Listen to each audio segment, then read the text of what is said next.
51వ అధ్యాయము మొదటి వచనాన్ని మన ధ్యాన భాగంగా చదువుదాం. యెషయా గ్రంథము 51వ అధ్యాయము మొదటి వచనం.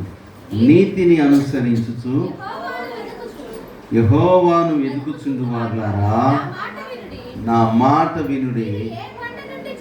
మీరు ఏ బండ నుండి చెక్కబడితురో దానిని ఆలోచించుడి.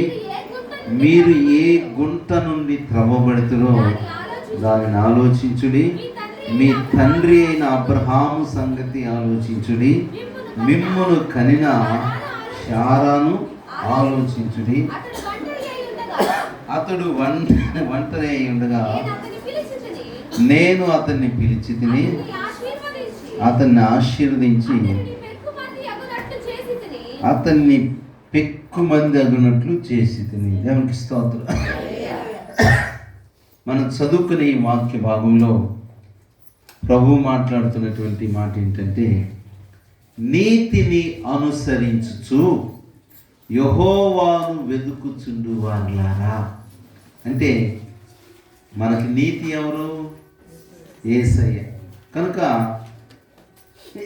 యేసయ్యను అనుసరించుచు జీవించేటువంటి వారికి దేవుడు ఏమంటున్నాడంటే,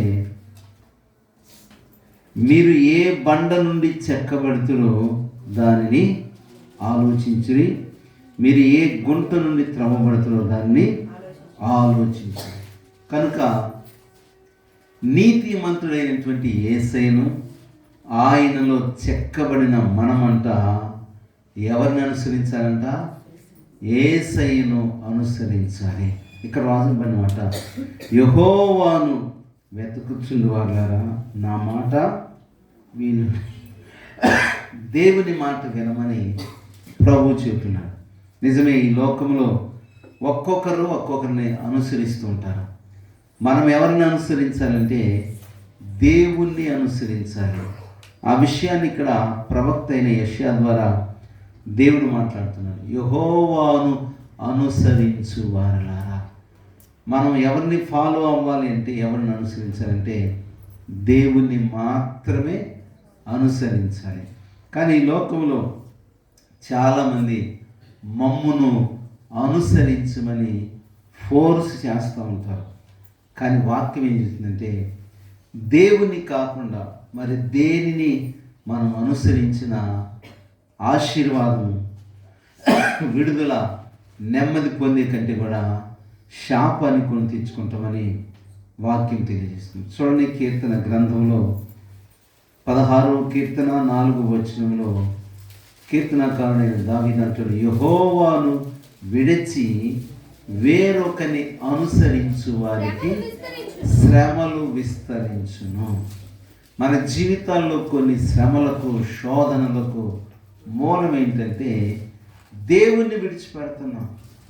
యెహోవాను విడిచి వేరొకరిని, అది వ్యక్తులు కావచ్చు, సంస్థలు కావచ్చు, లేకుంటే పార్టీలు కావచ్చు, ఏమన్నా కానీ మాకు ఏం చెప్తుంది, దేవుని విడిచిపెట్టేసి వేరొకరిని, అది ఏదైనా సరే, అలా ఎవరైతే దేవుని కాదని వేరొకటిని అనుసరిస్తారో వారి జీవితంలో శ్రమలు విస్తరిస్తాయని వాక్యం చెప్తుంది.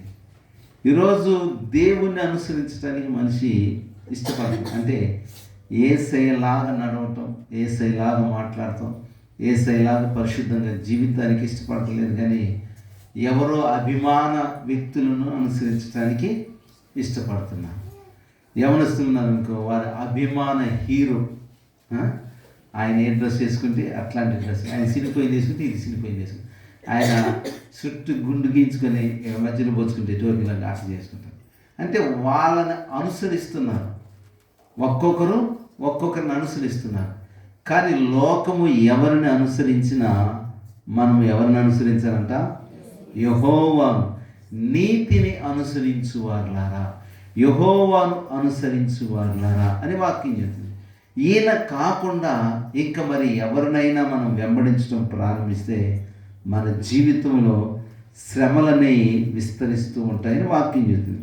31వ కీర్తన 6వ వచనంలో దావీదు అంటాడు, నేను యెహోవాను నమ్ముకుని ఉన్నాను, వ్యర్థమైన దేవతలను అనుసరించువారు నాకు అసహ్యులు.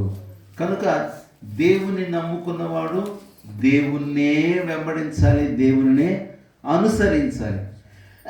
కానీ అన్య సంబంధమైన వాటిని, లోక సంబంధమైనటువంటి ఆచరించేవారు, అనుసరించేవారు దేవునికి అసహ్యులు అని వాక్యం. అంటే చాలా చీదర దేవునికి అలాంటి వారు.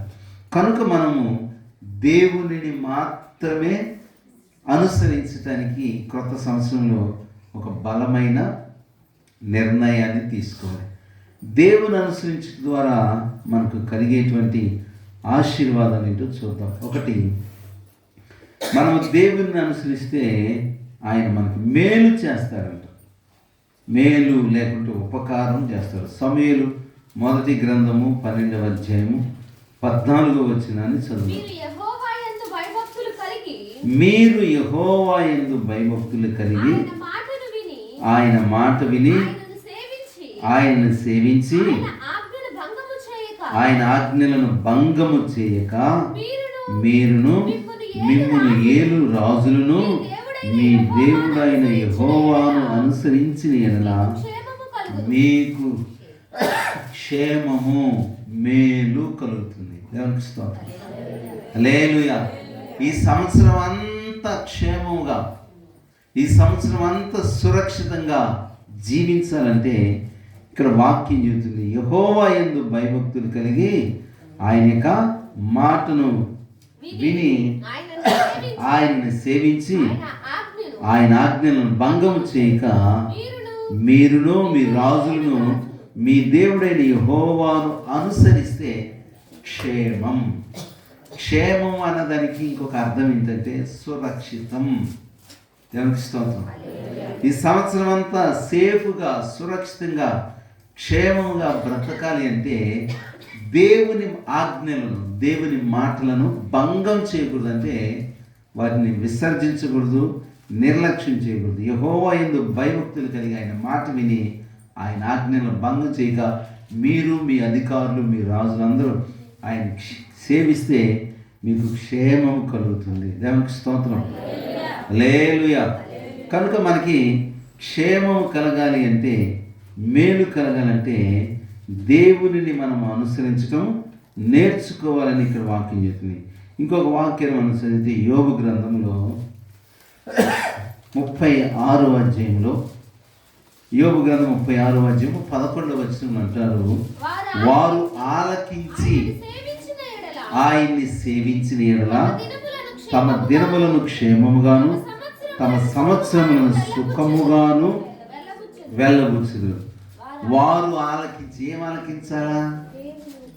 దేవుని యొక్క ఆజ్ఞలను భంగం చేయకుండా వాటి ప్రకారంగా, విన్న వాటి ప్రకారంగా నడుచుకుంటే తమ దినములు అంటే మనం గడిపే ప్రతిరోజు కూడా క్షేమంగా, సురక్షితంగా, వర్ధిల్లుతూ మహిమకరంగా ఉండాలంటే దేవుని మాటలు మనము ఆజ్ఞలను ఆలకించడం నేర్చుకోవాలి. అప్పుడు తమ సంవత్సరం సుఖముగా వెళ్ళబుస్తారు. ఇది అనుసరిస్తే. అనుసరించకపోతే కింద వచ్చిన ఏమన్నాడంటే, వారు ఆలకింపని ఎడల వారు బాణముల చేత కూలి నశించిపోతారు. అంటే దేవుని కోపానికి గురవుతారు. ఆలకిస్తే కలిగే ఆశీర్వాదం చెప్పాడు, ఆలకించకపోతే కలిగే నష్టాన్ని కూడా దేవుడు చెప్పాడు. ఇప్పుడు మనం ఏం చేయాలా? ఆలకించటమా, ఆలకించకపోవటం అనేది నీ చేతిలో ఉంది. ఆప్షన్ దేవుడు ఇచ్చాడు. ఇది మేలు, ఇది కీడు. నువ్వు ఎటుపోతావు ఈ సంవత్సరం?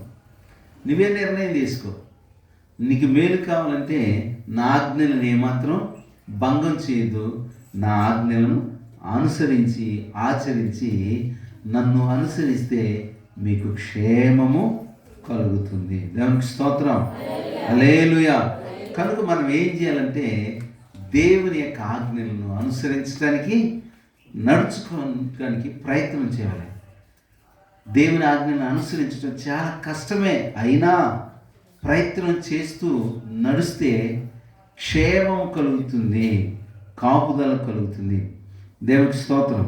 ఇదే యోబు గ్రంథము 42వ అధ్యాయం 10వ వచనాన్ని మనం చదివితే, మరియు యోబు తన స్నేహితుల నిమిత్తము ప్రార్థన చేసినప్పుడు యెహోవా అతని క్షేమ స్థితిని మరలా అతనికి దయచేసెను.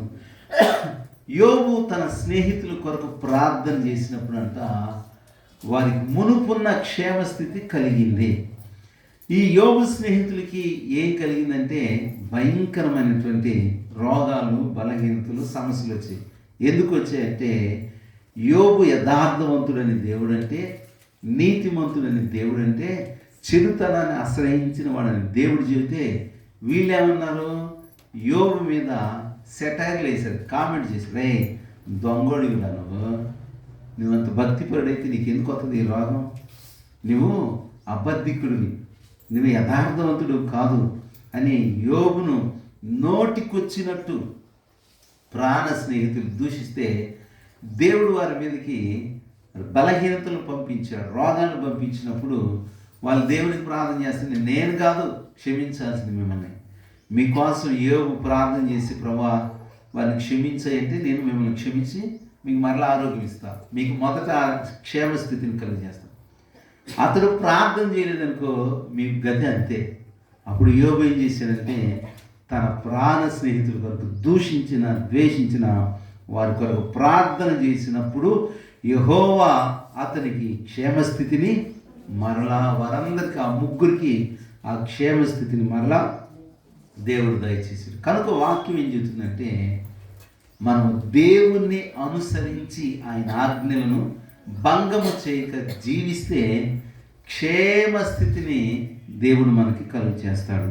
ప్రసంగి గ్రంథము 5వ అధ్యాయము 18-19లో క్షేమము అంటే ఏమిటో ఇక్కడ సొలొమోను రాస్తున్నాడు. ఏంటంటే క్షేమము చక్కగా మన కష్టార్జితాన్ని మనం అనుభవిస్తూ మన యొక్క అన్నపానములు మనం పుచ్చుకొని సంతోషంగా బ్రతకటమే క్షేమస్థితి అంటున్నా. మరియు దేవుడు ఒకనికి ధనధాన్య సమృద్ధినిచ్చి దాని యందు తన భాగమును అనుభవించుటకు, అన్నపానములు పుచ్చుకొనుటకును, తన కష్టార్జితమందు సంతోషించుటకును వీలు కలుగు చేసిన అతనికి ఆ స్థితి దేవుని ఆశీర్వాదము కలిగినదని అనుకొనవలెను.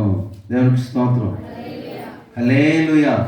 18వ వచనంలో అంటాడు, మరియు కోరదగిన గాను చూడముచ్చటైన గాను నాకు కనబడింది ఏమనగా దేవుడు తనకు నియమించిన ఆయుష్కాల దినములన్నీ ఒకడు అన్నపానములు పుచ్చుకొనుచు తన కష్టార్జితం అంతటి వలన క్షేమముగా బ్రతుకుచుండుటే ఇదే మనిషికి భాగ్యము. దేవునికి స్తోత్రం. క్షేమస్థితి అంటే ఏంటి? క్షేమస్థితి అంటే ఏంటి? అసలు క్షేమం అంటే ఏం చెప్పండి? తలకాయ నన్నెత్తి మొదలుకొని అరికాల వరకు ఏ రోగం లేకుండా, ఏది తిన్నా ఆమె పట్టున అరిగిపోయింది అనుకో, అదే క్షేమం. దేవునికి స్తోత్రం. ఇప్పుడు అన్నీ ఉన్నా నేను అది తినలేను, ఇది తినలేను, అది నా ఒంటికి పడదు అని అంటున్నామంటే మన శరీరం లేదు లోపం ఉన్నట్టే, బలహీనత ఉన్నట్టే. అది తింటే అంటేనే నాకు ఎఫెక్ట్ కొట్టుద్ది అని అంటున్నామంటే అది క్షేమకరమైన జీవితం కాదు.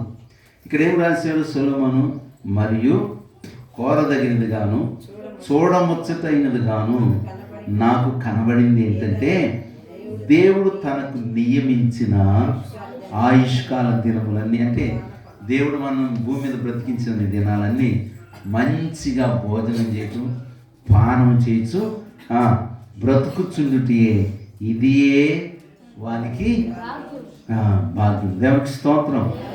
హల్లెలూయా. ఇంతకు మించింది ఏముందండి? మనిషి జీవితంలో ఎన్ని ఉన్నా చివరి కోరుకునేది ఏంటి? అంతాను, వస్త్రం, ఉండటానికి గూడు, అంతాను, ఒక వస్త్రం, ఉండటానికి ఒక గూడు ఉంటే చాలు. ఇంకెన్ని ఉన్నా కానీ మనం ఏం చేసుకోలేం కదా. ఇది కూడా లేకపోతే అది క్షేమకరమైన బ్రతుకు ఎట్లా అవుద్ది? అన్నీ ఉన్నా ఏం తినలేము. అది క్షేమమా? క్షేమం కాదు. కనుక వాక్యం చెబుతుంది క్షేమముగా బ్రతకటం అంటే, క్షేమం అంటే బ్రతికనన్ని రోజులు ఆరోగ్యంగా ఉండటం, ఎలాంటి ప్రమాదాలకి, ఎలాంటి ఒత్తిడికి గురి కాకుండా ఉండటమే క్షేమ స్థితి అని వాక్యం చేస్తుంది. చూడండి, జకరియా గ్రంథము 9వ అధ్యాయము 17వ వచనాన్ని చదువుదాం. జకరియా గ్రంథము 9వ అధ్యాయము 17వ వచనాన్ని చదువుదాం. ఇక్కడ దేవుని వాక్యం చెప్తుందంటే, వారు ఎంతో క్షేమముగా ఉన్నారు, వారు ఎంతో సొగసుగా ఉన్నారు, ధాన్యము చేత యవనులను, క్రొత్త ద్రాక్షారసం చేత యవన స్త్రీలను వృద్ధి నొందిదరు. అంటే ధన ధాన్యాలు కలిగి ఉండటం క్షేమస్థితి అనే విషయాన్ని ఇక్కడ ప్రవక్త అయిన జకరియా ద్వారా చెబుతున్నారు. వారు ఎంతో క్షేమముగా ఉన్నారు, ఎంతో సొగసుగా అంటే అందంగా ఉన్నారు, ధాన్యము చేత యవనులను, క్రొత్త ద్రాక్ష రసం చేత యవన స్త్రీలను వృద్ధి చెందుతూ ఉన్నారు. ఇది క్షేమం అంటే. ఈ క్షేమకరమైన జీవితము మనకు కావాలంటే యెహోవాను అనుసరించాలి. మనం మొదట చదివాం కదా, నీతిని అనుసరించు వాళ్ళారా, యెహోవా యందు భయభక్తులు గల వాళ్ళారా, మీరు ఏ గుంట నుండి త్రవ్వబడుతుందో అది జ్ఞాపకము చేసుకుని దేవుణ్ణి మనం అనుసరించాలి, దేవుణ్ణే అనుసరించాలి. వారిని అనుసరించడం, వీరిని అనుసరించడం. వాళ్ళు 3 బిల్డింగ్లు కట్టారు, మనం కూడా అప్పు చేసి కదా అంటే వాళ్ళు కొనే వాళ్ళు కట్టుకున్నారు. నీకు లేనప్పుడు ఎందుకు అంత ఉక్రోషం, ఎందుకు? మన దాంతో సంతోషపడు, వాళ్ళని వీళ్ళని ఫాలో అవటం కాదు, కానీ దేవునిని మనం అనుసరించాలంట. రెండో మాట మనం చూస్తే, దేవుని అనుసరించడం ద్వారా మనకి విడుదల కలుగుతుంది. దేవునికి స్తోత్రం. నీవు ఏ బంధకాల చేత బంధించబడ్డావు, ఏ చిక్కుల్లో ఉన్నావు, వేటి వలన నీకు స్వేచ్ఛ లేకుండా ఉందో వాటన్నిటి నుండి విడుదల కలగాలంటే యెహోవాను అనుసరించడం ద్వారా రెండో మేలు ఏంటంటే విడుదల కలుగుతుంది. సమూయేలు మొదటి గ్రంథము 7వ అధ్యాయము 2-3 వచనాలు చదువుదాం. సమూయేలు మొదటి గ్రంథము 7వ అధ్యాయము 2-3 వచనాలు చదువుదాం.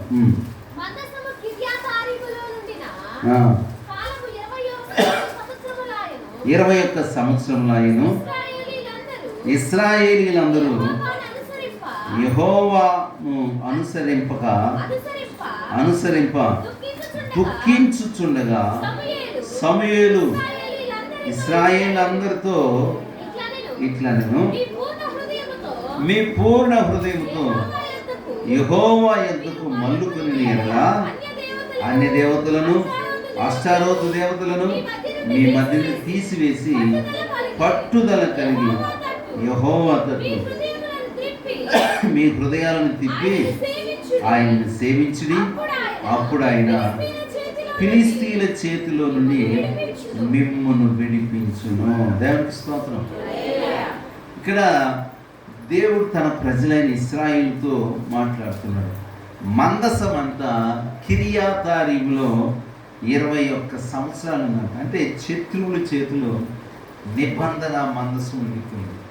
ఎందుకు దేవుడు నిబంధన మందసాన్ని ఇశ్రాయేలు మధ్య నుండి తీసివేశారంటే, మందసం ఉంది, మేము ఎట్లా నడుచుకున్నా చెల్లుబాటు అయినటువంటి ఒక దురభిప్రాయాన్ని కలిగి ఉన్నారు. కనుక ఆ మందసాన్నే దూరం చేసినప్పుడు వారికి కలిగిన నష్టం ఏంటో, వారికి కలిగిన బాధలేంటో వారికి తెలియటానికి 21 సంవత్సరం పట్టింది.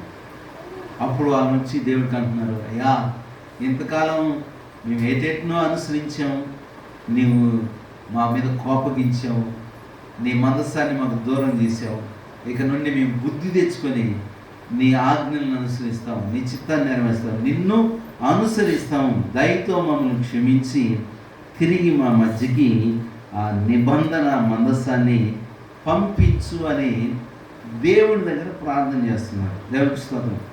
ఇశ్రాయేలు అందరూ యెహోవాను అనుసరింప దుఃఖించుచుండగా, ఇప్పుడు దాకా అనుసరించలా, ఇక నుండి మేము అనుసరిస్తాం, మాకు బుద్ధి వచ్చింది, చెప్పలేసుకుంటారు కదా, ఇది చేయను, బుద్ధి వచ్చింది, ఆ తప్పు చేయను అంటారు.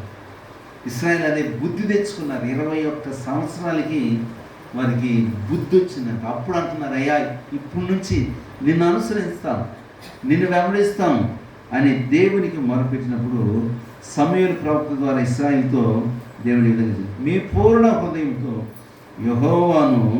యెహోవా యొద్దకు మీరు మళ్ళుకొనుడి. మీ మధ్యలో ఉన్న అన్య దేవతలను, అష్టోరోతు దేవతలను మీ మధ్య నుండి తీసివేసి పట్టుదల కలిగి యెహోవా తట్టు మీ హృదయములను తిప్పి ఆయనను సేవించండి. అప్పుడు ఆయన ఫిలిష్తీయుల చేతిలో నుండి మిమ్మును విడిపించును. దేవుడు మనకున్న బంధకాల నుండి విడిపించాలంటే పట్టుదల కలిగి మనలో ఉన్న బలహీనతలన్నీ, మనలో ఉన్న అవిధేయతలన్నీ, లోపాలని, పాపాలని, ఇశ్రాయేలు మధ్యలో అన్ని దేవతలు ఉన్నాయి, అష్టోరోతు దేవతలు ఉన్నాయి, వాటన్నిటిని తీసి పారవేసేసి పట్టుదలతో దేవుణ్ణి అనుసరించి సేవిస్తే విడుదల కలుగు చేస్తారు. దేవునికి స్తోత్రం. 2025 సంవత్సరంలో నీ జీవితంలో నీవు దేవుణ్ణి అనుసరించకుండా ఏవి నీ లోపల ఉన్నాయో, ఏ లోపాలు బలహీనతలు ఉన్నాయో వాటన్నిటిని తీసి పారేసేసి ఒక నిర్ణయం తీసుకుని, ప్రభువా నిన్నే అనుసరిస్తాను, నిన్నే వెంబడిస్తాను, నీ అనుసరుడిగానే ఉంటానని నీవు పట్టుదలతో దేవుని అనుసరిస్తే నిన్ను బాధించే శత్రువుల చేతిలో నుండి, నిన్ను భయపెట్టే సమస్యల నుండి దేవుడు నిన్ను విడిపించటానికి సిద్ధంగా ఉన్నాడు. మత్తయి సువార్త 12వ అధ్యాయం 11, 12 వచనాలు చదువుదాం. మత్తయి సువార్త 12వ అధ్యాయం 11, 12 వచనాలు చదివితే ఇక్కడ అందుకు ఆయన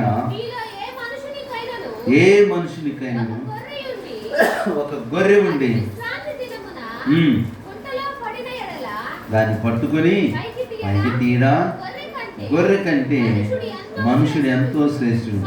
కాబట్టి విశ్రాంతి దినమున మేలు చేయట ధర్మమే అని చెప్పి ఆ మనుషుడితో నీ చేయి చాపమనగా వాడు చేయి చాపగా రెండవ దాని వలె అది బాగుపడిను. దేవునికి స్తోత్రం. ఇక్కడ ఒక వ్యక్తి అనారోగ్యంతో బాధపడుతూ ఒక చెయ్యి అంతా కూడా పక్షవాతం వచ్చిన చెయ్యి ఎలా నీలుక్కుపోయి ఎండిపోయి ఉంటుందో అలా బాధపడుతున్న వ్యక్తిని యేసు ప్రభువారు విశ్రాంతి దినాన బాగు చేశాడు. ఏదేను విశ్రాంతి దినం, యూదులకు విశ్రాంతి దినం శనివారం, సబ్బాతు దినం అంటారు. ఆ శనివారం రోజు వాళ్ళు ఏ పని కూడా చేయరు, కనీసం ఇంట్లో పొయ్యి ముట్టించరు, పనివానికి ఏ పని కూడా చెప్పరు. అసలుకి ఉద్యోగ వ్యాపారం అసలు అన్నీ టోటల్గా 100% అన్ని బంధులను. శనివారం సబ్బాతు దినం. అలాంటి ఆచరణలో ఉన్నటువంటి ఈ ప్రజల మధ్యలో సద్దుకైలు ధర్మశాస్త్రోపదేశుల మధ్యలోకి యేసు ప్రభువారు ఏం చేశారంటే విశ్రాంతి దినమున ఒక కుంటివాన్ని, ఒక చెయ్యి ఊచ చెయ్యి అయిపోయిందనమాట. అంటే కట్టెలాగుంది, నీలుకొనుంది, ఏం శవనం లేదు, పని చేయదు, వంగటానికి ఎత్తని కలసడం ఏమి లేదు. వాడిని బాగు చేస్తే యేసు ప్రభువారిని వారు విమర్శిస్తూ ఉన్నారు. విమర్శిస్తూ ఉన్నప్పుడు యేసు ప్రభువారు అంటున్నాడు, ఒక గొర్రె గోతులో పడి అది అరుస్తూ ఉంది, పైకి తీయండి వస్తానని, బ్యా నడుస్తుంది. తీరా బయటికి తీస్తామయ్యా. మరి గొర్రెనే బయటికి తీసినప్పుడు గొర్రె కంటే మనిషి శ్రేష్ఠుడు కదా? విశ్రాంతి దినమున స్వస్థపరచుట పాపమా? విశ్రాంతి దినమున బాగు చేయటం నేరమా అని వారిని గద్దిస్తూ యేసయ్య మాట్లాడారు. ఎందుకు యేసు ప్రభువారు మాట్లాడాడంటే వారు ఆచారాలకు ఇచ్చిన ప్రాముఖ్యత దేవుని మాటను అనుసరించట్లేదు. అది ఆచారం ముఖ్యం, కానీ యేసయ్యను అనుసరించటం వాళ్ళకి ఇష్టం లేదు. ఇప్పుడు ఆచారాలు మనుషుని రక్షిస్తాయా, లేకుంటే యేసయ్యను అనుసరిస్తే ఆయన రక్షిస్తాడా? ఆచారం మనం రక్షించదు. అందుకే పేతురు రాసిన మొదటి పత్రిక 1వ అధ్యాయము 18వ వచనంలో ఏమంటాడు? పితృ పారంపర్యమైన మీ వ్యర్థ ప్రవర్తనను విడిచిపెట్టినట్లు వెండి బంగారముల వంటి క్షయ వస్తువుల చేత మీరు విమోచించబడలేదు, కానీ అమూల్యమైన రక్తము చేత అనగా నిర్దోషమును నిష్కలంకమునకు గొర్రెపిల్ల వంటి క్రీస్తు రక్తము చేత మీరు విమోచించబడుతుంది. మీకు తెలీదా అంటే ఆచారం కాదు మనకి కావాల్సింది, అనుసరణ కావాలి, అనుసరించే వాళ్ళు కావాలి. దేవుని స్తోత్రం. యేసయ్య అనుచరులుగా ఉండాలి, కానీ ఆచారాలను అనుసరిస్తే ప్రయోజనం ఏం లేదు. ఆత్మశుద్ధి లేని ఆచారం అది ఎలా, బాండ శుద్ధి లేని పాకం అది ఎలా అని ఒక పద్యం ఉంది. విశ్వదాభిరామ వినగర వేమన రాసినటువంటి పద్యం. ఆచారాలు ఎన్నింటి ఉపయోగం ఏంటి? ఆచరించకుండా ఆచారాలు ఉపయోగం పడవుదా? ఒక పాత్రను శుభ్రం చేయకుండా దాంట్లో మంచి టేస్టీగా పాకంతో కూడినటువంటి మంచి స్వీట్ చేస్తే ఇవ్వడం తింటాడా? దాంట్లో బొద్దింకులు ఉన్నాయి, పురుగులు ఉన్నాయి, ఈగలు ఉన్నాయి, మట్టి మశానం ఉంది, మంచి రుచిగా ఉంది, ఎవరైనా తింటాడా? అంటే పాకం చేయాలంటే ఆ బాండాన్ని, అంటే ఆ బాండీని ఏం చేయాలి? శుభ్రం చేసి కానీ మంచి స్వీట్ చేస్తే అది పచ్చికున్నా ఇచ్చుకున్నా తీగున్నా సపోర్ట్ తినేస్తాం. అదే దాన్ని చూడగానే డోకుస్తే ఎవరు తింటాడు? అంటే హృదయములో మార్పు లేకుండా ఆచరణలు పాటించడం ఏంటని యేసు ప్రభువారు శాస్త్రులను పరిచయులను ఖండిస్తూ మాట్లాడారు. కనుక వాక్యం ఏం చెప్తుందంటే అనుసరించాలి. యేసు ప్రభువారిని ఈ పూట యావత్ ప్రపంచమంతా కూడా వెంబడించడానికి గల కారణం ఏంటంటే ఆయన ఏది చెప్పాడో ఆ ప్రకారమే జీవించాడు. దేవునికి స్తోత్రం. మీరు పరిశుద్ధంగా బ్రతకండి అని పాపాలు చేయాలి ఆయన. మీరు నీతిగా ఉండండి, ఆయన అవినీతిగా నడుచుకోవాలి. మీరు ప్రార్థన చేయండి, నేను మాత్రం ప్రార్థన చేయకుండా ఉంటాను అనాల. ఆయన మీరు ప్రార్థన చేయండి అన్నాడు. ఆయన ప్రార్థన చేసి మాదిరి చూపించాడు. ఆయన పరిశుద్ధంగా ఉన్నాడు, మనల్ని కూడా పరిశుద్ధంగా ఉండమన్నాడు. కనుక అనుసరణ అనేది చాలా అవసరం.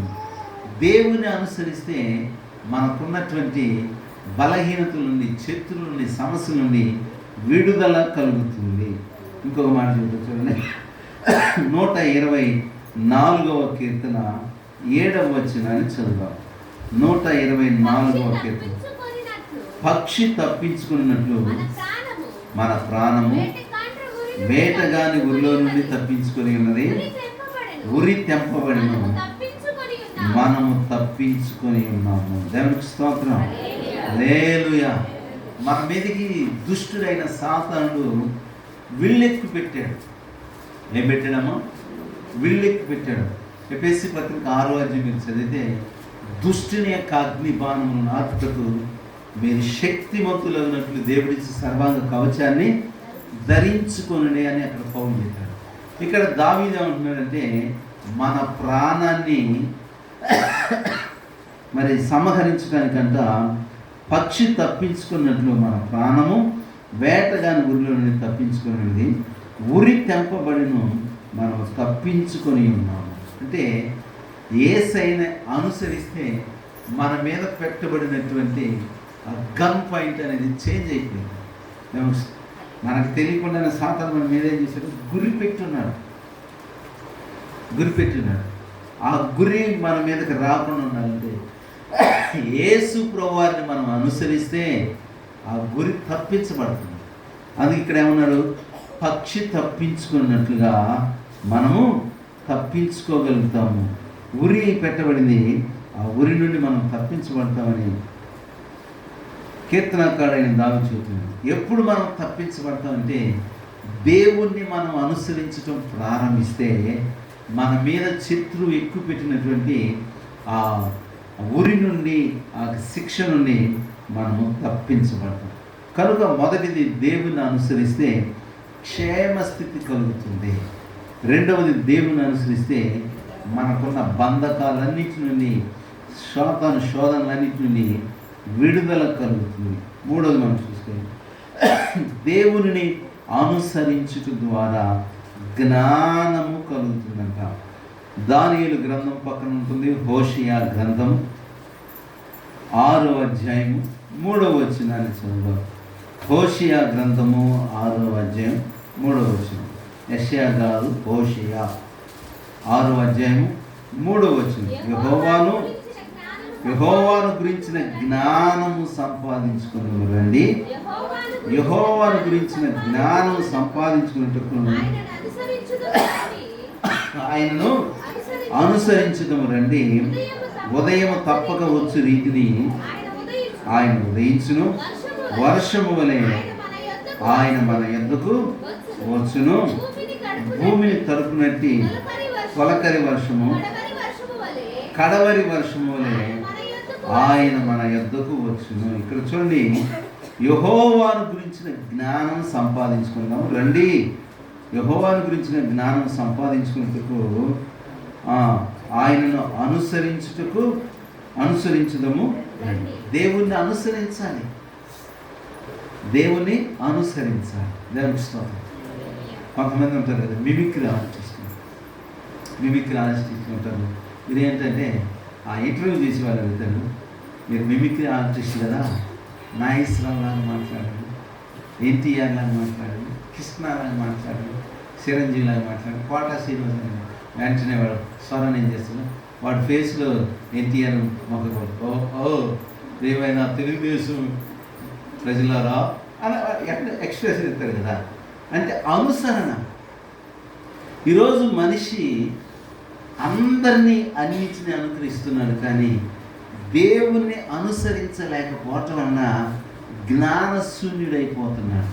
కనుక ఇక్కడ హోషేయ ప్రవక్త చెబుతున్నాడు, యెహోవాను గురించిన జ్ఞానము సంపాదించుకున్నాం రండి.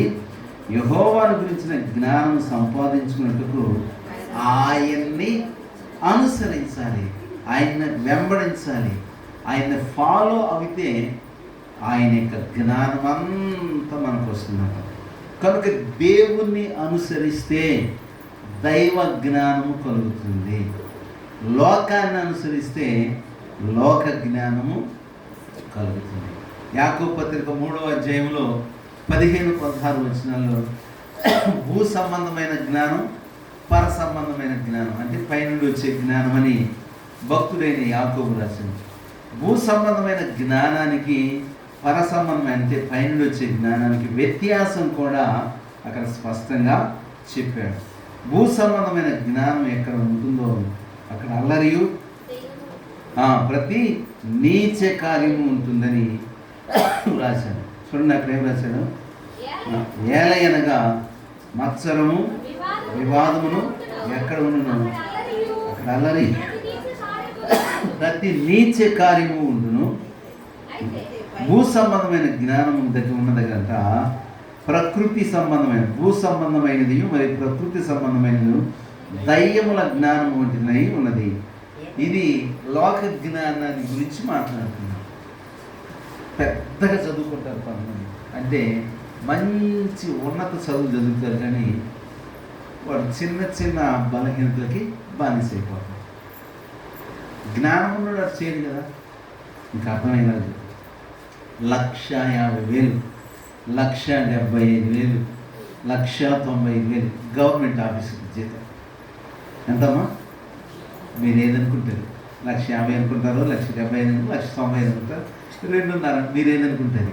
ఎంత డబ్బు వస్తే జ్ఞానం కలిగిన వాడు ఏం చేస్తాడు? 5,000కి 2,000కి పాల్పడతారా? ఏసీపీ అధికారులు చిక్కిన ఒక చేప, ఏ చేప? అవినీతి చేప.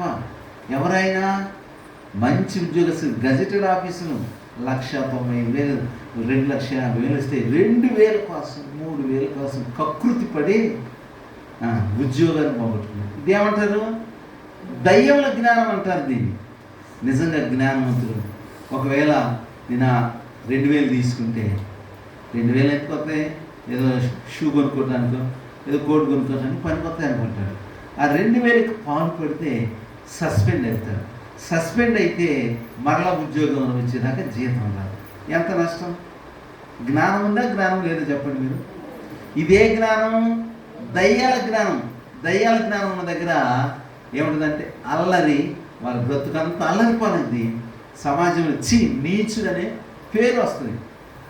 ఇది దయ్యముల జ్ఞానం, భూ సంబంధమైన జ్ఞానం కదా. నిజమే కదా. ఒక 2,000 లేకపోతే 5,000 కోసం ఆశపడి సంవత్సరానికి వస్తుందో 2 సంవత్సరాలకు అసలు జాబ్ వస్తుందో రాదో కూడా తెలియదు. కనుక మనుషులు చదువుకుంటున్నారు కానీ జ్ఞానవంతులని చెప్పుకుంటున్నారు, కానీ జ్ఞానశూన్యునిగా ప్రవర్తిస్తున్నారు. ఇది భూ సంబంధమైన జ్ఞానం. దైవ జ్ఞానం ఎలాంటిదంటే ఇక్కడ రాశాడు 17వ. అయితే పైనుండి వచ్చి జ్ఞానము మొట్టమొదట పవిత్రమైంది. దేవునికి స్తోత్రం. దేవుని జ్ఞానంలో ఏముంటుందంట? పవిత్రత ఉంటుంది. తర్వాత సమాధానం, పీస్ఫుల్గా ఉంటుంది. మూడోది మృదువుగా ఉంటుందంట, చాలా సెన్సిటివ్గా ఉంటుంది. సులభముగా లోబడినది, కనికరముతోనూ మంచి ఫలముతో నిండుకున్నది, పక్షపాతమైనను వేషధారణైనను లేనిదై ఉన్నది. ఇప్పుడు మనకి ఏ జ్ఞానం కావాలా? ఏ జ్ఞానం కావాలా? నేను యూట్యూబ్లో చూస్తుంటే ఒక ఆయన కొంతకాలం క్రైస్తవ భక్తి చేశాడట. ఆయనకి జ్ఞానం కావాలని చెప్పేసి దేవుడిని అడిగాడు. యాకోబు పత్రిక 3వ అధ్యాయం 1వ అధ్యాయం ఉంటుంది కదా, మీలో ఎవరికైనా జ్ఞానం కొద్దిగా ఉంటే అతడు దేవుని అడగాలని ఉంటుంది కదా. ఆ మాటను బట్టి నేను 3 సంవత్సరాలు జ్ఞానమే అని అడిగాను. నాకు దేవుడు జ్ఞానమే లేదు, బైబిల్ అబద్ధం అని హిందుత్వంలోకి వెళ్ళాను అంటున్నాడు. వాడు పెద్ద దొంగ. వాళ్ళు హిందువులు ఏదో 10 కోట్లు 2 కోట్లు ఒకటి ఇస్తామని ఉంటారు. నువ్వు ఈ మాట చెప్పురా, ఈ మాట చెప్తే క్రైస్తవులకు షాక్ కొట్టినట్టు అని చెప్పి ఉంటారు. వాడు ఆ మాటకి యూట్యూబ్లోకి వెళ్ళి ఇంటర్వ్యూ చేశాడు. అసలు జ్ఞానం అంటే ఏంది? జ్ఞానం అంటే ఏంది? మనం ఒకసారి సైంటిస్టులు అయిపోతామా? చెప్పండి అమ్మ. ఒకసారి విమానాలు కనిపెట్టమా, రాకెట్లు కనిపెట్టమా? జ్ఞానం అంటే ఏంది? అప్పుడు దాకా వాడికి కుటుంబాన్ని గురించి, భార్యని గురించి, పిల్లల గురించి అవగాహన లేనివాడు దేవుని నమ్ముకున్న తర్వాత భార్య అంటే ఏంటో, పిల్లలంటే ఏంటో, కుటుంబం అంటే ఏంటో, తన విలువ ఏంటో, డబ్బు విలువ ఏంటో తెలుసుకొని అప్పుడు విచ్చలవిడిగా జీవించి అప్పులు చేసి అనేక సమస్యలకు గురైనడు. ఇప్పుడు ప్రభువు నమ్ముకున్నాక మంచిగా మట్టుగా మర్యాద బ్రతకటమే జ్ఞానం. ఇది కూడా తెలుస్తా ఉంది. మరి చదువుకున్నారంటే ఎందుకు నాకు అర్థం కాదు. అంటే అన్నీ తెలుసు. ఈరోజు ఈ సోషల్ మీడియా ద్వారా ఏం చేస్తుందంటే క్రైస్తవ్యం మీద బురద చల్లాలని రకరకాలుగా ప్రయత్నం చేస్తున్నారు. వాడొక్కడు చూస్తే సరిపోయిందా? యావత్ ప్రపంచం అంతా ఎవరిని ఆరాధిస్తున్నారు? యేసు ప్రభువునే కదా. దేవునికి స్తోత్రం. అంటే మనుషులు స్వార్థం కోసం అబద్ధాలు చెబుతున్నారు, కానీ దేవుడు అబద్ధికుడు కాదు. జ్ఞానం అంటే మొన్నటి దాకా ప్రభువుని తెలుసుకోక లోకంలో పాపములు, వ్యభిచారం, దొంగతనం, తాగుళ్ళు అన్ని వ్యసనాలకి బానిసై భార్య పిల్లలు రోడ్డు మీద తీసుకొచ్చి ఈరోజు వాడు మారి జ్ఞానం తెచ్చుకుని భార్య పిల్లలను చక్కగా బతికించడం, మార్పు చెందటమే జ్ఞానం. అంటే ఇంతకాని జ్ఞానం ఏం కావాలి మనకి? మనమేమో రాకెట్లు కనిపెట్టలేము, మనమేమో విమానాలు కనిపెట్టలేము, మనమేమో రైలు ఇంజిన్లు కనిపెట్టలేము. అంత జ్ఞానం కూడా మనకు అవసరం లేదు. మన కుటుంబాన్ని కాపాడుకునే జ్ఞానం ఉంటే చాలు. కనుక వాక్యం చెబుతుంది, దేవుని అనుసరించడం ద్వారా యెహోవాను గురించిన జ్ఞానము మనకి దొరుకుతుంది. రాజుల మొదటి గ్రంథము 3వ అధ్యాయము 38వ వచనాన్ని చదువుదాం. చూడండి. రాజుల మొదటి గ్రంథము 3వ అధ్యాయము 38వ వచనాన్ని చదువుదాం. 2వ రాజుల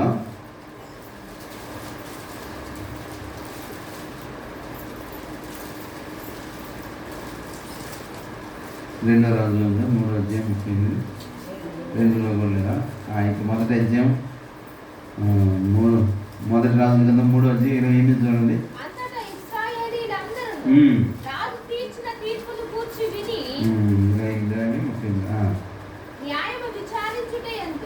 న్యాయము విచారించుటయందు రాజు దైవ జ్ఞానము నొందిన వాడని గ్రహించి అతనికి భయపడిరి. దైవ జ్ఞానం వల్ల మనకి కలిగే మేలు ప్రయోజనం ఏంటంటే, ఎవరిలో దైవ జ్ఞానం ఉంటుందో ఆ మనిషికంతా అందరూ భయపడతారు. దేవునికి స్తోత్రం. మన ఎత్తు చూసి, మన లావు చూసి, మన కులం చూసి, మన పర్సనల్ చూసి ఎవడు మనల్ని గౌరవించరు. మనలో దేవుని జ్ఞానం ఉంటే ఎవరైనా మనకి గౌరవాన్ని తెలియజేస్తారు. దేవునికి స్తోత్రం. హల్లెలూయా. మొన్న నేను పల్నాడు జూనియర్ కాలేజీలో సెమీ క్రిస్మస్ సందేశాన్ని చెప్పడానికి వెళ్ళా. మరి పత్రిక పేపర్లో కూడా వచ్చింది, చూశారు మీరు. వాళ్ళు నాకంటే చదువుకున్న వాళ్ళు, పిల్లలకి చదువు నేర్పేటువంటి లెక్చరర్స్ అంటారు. నన్ను ఎంత బాగా గౌరవించారు. దేవునికి స్తోత్రం. ఎందుకని? మాకు ఈ చదువుల గురించి జ్ఞానం ఉంది కానీ దైవ జ్ఞానం లేదు కదా. బైబిల్ గురించిన జ్ఞానాన్ని, బైబిల్ గురించి మరి దేవుని గురించిన మాటలు సేవకుడు పాస్టర్ గారు బోధిస్తారు అని చెప్పారు. అంటే వాళ్ళకి ఏ జ్ఞానం ఉంది? పుస్తకాల జ్ఞానం ఉంది. ఈ జ్ఞానం లేదు కదా వాళ్ళకి. ఈ జ్ఞానం వాళ్ళకి నన్ను ఎందుకు పిలుస్తూ వాళ్ళే చెప్పారు కదా వాక్యం. కనుక దైవ జ్ఞానం వల్ల మనకేమవుతుందంటే గౌరవం వస్తుంది, ఘనత వస్తుంది. ఇక్కడ అదే సొలొమోను గురించి వ్రాయబడినటువంటి మాట. అంతటా ఇశ్రాయేలు అందరూ రాజు తీర్చిన తీర్పుని గురించి విని న్యాయమును విచారించుటయందు రాజు దైవ జ్ఞానము నొందిన వాడని గ్రహించి అతనికి అందరూ భయపడ్డారు. దేవునికి స్తోత్రం. మనలో దేవుని జ్ఞానం ఉంటే, దైవ జ్ఞానం ఉంటే ఎవడైనా మన మాటకి ఒబే అవ్వాల్సిందంటే ఆ జ్ఞానాన్ని మనం సంపాదించుకోవాలి. ఈ లోక జ్ఞానం ఎంతో ఉపయోగమైంది. కొరింథీయులకు రాసిన మొదటి పత్రికలో అపోస్తలుడైన పౌలు అంటాడు, ఈ లోక జ్ఞానము దేవుని దృష్టిలో మురికి గుడ్డల లాంటిది అని భక్తుడైన పౌలు రాశాడు. చూడండి, కొరింథీయులకు రాసిన మొదటి పత్రిక 1వ అధ్యాయంలో మనం చూడండి అన్నమాట.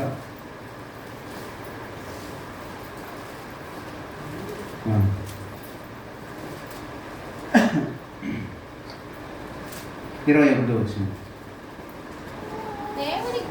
దేవుని జ్ఞానానుసారముగా లోకము తన జ్ఞానము చేత దేవుని ఎరుగుకునినందున సువార్త ప్రకటనను వెర్రితనము చేత నమ్మువారిని రక్షించుటకు చదువు 20 వచ్చిన పైన చదవండి. జ్ఞాని ఏమైను, శాస్త్రి ఏమైను, ఈ లోకపు తర్కవాది ఏమైను, ఈ లోక జ్ఞానమును దేవుడు వెర్రితనంగా చేశాడు.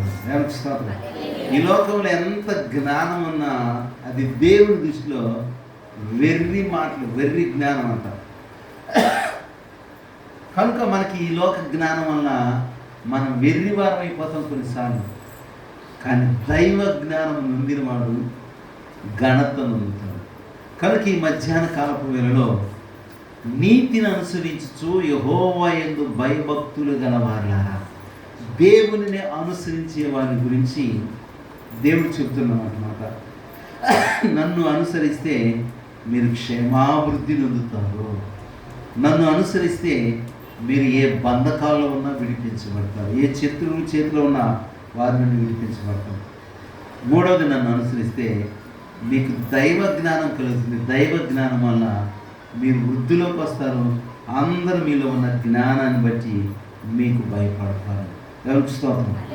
4వ మాట మనం చూసినట్లయితే దేవుని జ్ఞానం అంట.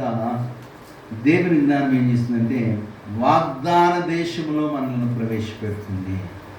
దేవుని జ్ఞానం ఏం చేస్తుంటే మనల్ని సరే దేవుణ్ణి అనుసరించడం ద్వారా మనము వాగ్దాన దేశంలో ప్రవేశిస్తాము. సంఖ్యాకాండము 14వ అధ్యాయము 24వ వచనం. దేవుణ్ణి మనం అనుసరించడం ద్వారా వాగ్దాన దేశంలో ప్రవేశిస్తాము. నా సేవకుడైన కాలేబు మంచి మనస్సు కలిగి పూర్ణ మనసుతో నన్ను అనుసరించిన హేతువు చేత అతడు పోయిన దేశములో అతన్ని ప్రవేశపెడతా. అంటే పాలు తేనెలు ప్రవహించే వాగ్దాన దేశంలో నా సేవకుడైన కాలేబు యెహోషువను మంచి మనసుతో నన్ను అనుసరించారు. అందుకే ఆ తరము వారిలో వారిద్దరు మాత్రమే వాగ్దాన భూమిలో అడుగు పెట్టగలిగారు. వాళ్ళతోటి ఏజ్ వాళ్ళందరూ కూడా అరణ్యములోనే రాలిపోయారు. కారణం ఏంటంటే వాళ్ళు దేవుని అనుసరించలేదు, హృదయపూర్వకంగా అనుసరించలేదు, మంచి మనసుతో అనుసరించలేదు. గొనిగారు, సనిగారు. ఏంట్రా బాబు మనకి కర్మ, ఈ నత్తుడు ఒకడు మనకి నాయకుడు అంట, వాడికి వాళ్ళ అక్క వాళ్ళన్న వీళ్ళందరూ కూడా ఒత్తాసు పలుకుతున్నారని రకరకాలుగా శోధించి ఆ సనిగి గొనిగి సంహారకుని చేత అరణ్యంలో ఆకులు రాలిపోయినట్లు రాలిపోయారు.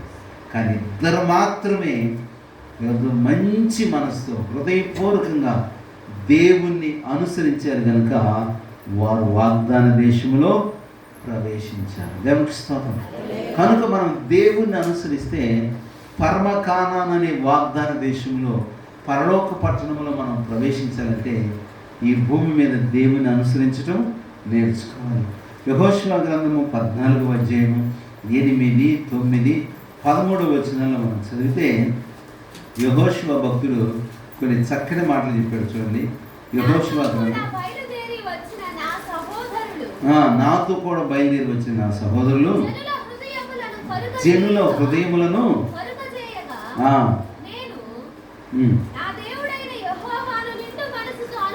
నిండు మనసుతో అనుసరించి ఆ దినమున మోషే ప్రమాణం చేసిన నీవు నా దేవుడైన యెహోవాను నిండు మనసుతో అనుసరించితివి గనుక నీవు అడుగుపెట్టిన భూమి నిశ్చయముగా నీకును నీ సంతానమునకు ఎల్లప్పుడూ స్వాస్థ్యముగా ఉండునెను. దేవునికి స్తోత్రం. హల్లెలూయా. ఎట్లా అనుసరించారంటమ్మా? నిండు మనసుతో. హల్లెలూయా. అంటే ఇక నిండు కొండలాగా, ఇక ఏమాత్రం వెళుతు లేదు. వెళుతున్నప్పుడు ఏమైందంటే కొండ బిందె మనిషి అంతటిని షేక్ చేస్తుంది. చిన్న వెళితే అదే నిండుగా ఉందనుకో అసలుకి ఏమాత్రం మనిషి తమకని కూడా తమకం. కనుక ఇక్కడ ఈ యెహోషువ కాలేబులంట నిండు మనసుతో దేవుని హృదయపూర్వకంగా అనుసరించిన దాన్ని బట్టి వారు అడుగుపెట్టిన దేశాన్ని వారికి స్వాస్థ్యంగా ఇచ్చారు. ఇప్పుడు 13వ వచనం చదువు. యెఫున్నె కుమారుడైన కాలేబు ఇశ్రాయేలు దేవుడైన యెహోవాను నిండు మనసుతో అనుసరించువాడు గనుక యెహోషువ అతన్ని దీవించి అతనికి హెబ్రోను స్వాస్థ్యముగా ఇచ్చెను. హల్లెలూయా. నిండు మనసుతో దేవుని ఏం చేయాలంట? అనుసరించాలి. ఏమాత్రం సందేహాలు ఉండకూడదు. అరలు మరలు ఉండకూడదు అంట. అరలు మరలు. బీమా ఉందనుకోండి, ఏముంటాయి? అరలు ఉంటాయి, మరలు ఉంటాయి. ఏ మరలు? తాళం తిప్పి సీక్రెట్ ఇంకా ఆ యజమాని దగ్గర ఉంటుంది సీక్రెట్ తాళం. అర్థమవుతుందా? అలాంటి అరలో మరలో ఉండకుండా దేవుని నిండు మనసుతో అనుసరిస్తే కాలేబుకు యెహోషువ అంట ఆ హెబ్రోనును స్వాస్థ్యంగా పంచిచ్చారట. కనుక ఈ మధ్యాహ్న కాలపు వేళలో మనం దేవుని ఎట్లా అనుసరించాలి? నిండు మనసుతో అనుసరించాలి. దేవుని అనుసరిస్తే స్వాస్థ్యాన్ని మనకు దేవుడు పరలోకంలో ఇస్తాడు. ఈ భూమి మీద ఉన్నంత వరకు మనకేమి తక్కువ చేయడు. మన ఈ దేశాన్ని, ఈ లోకాన్ని విడిచిపెట్టిన పరలోకంలో మనకంటూ ఒక స్వాస్థ్యాన్ని దేవుడు ఇస్తాడు.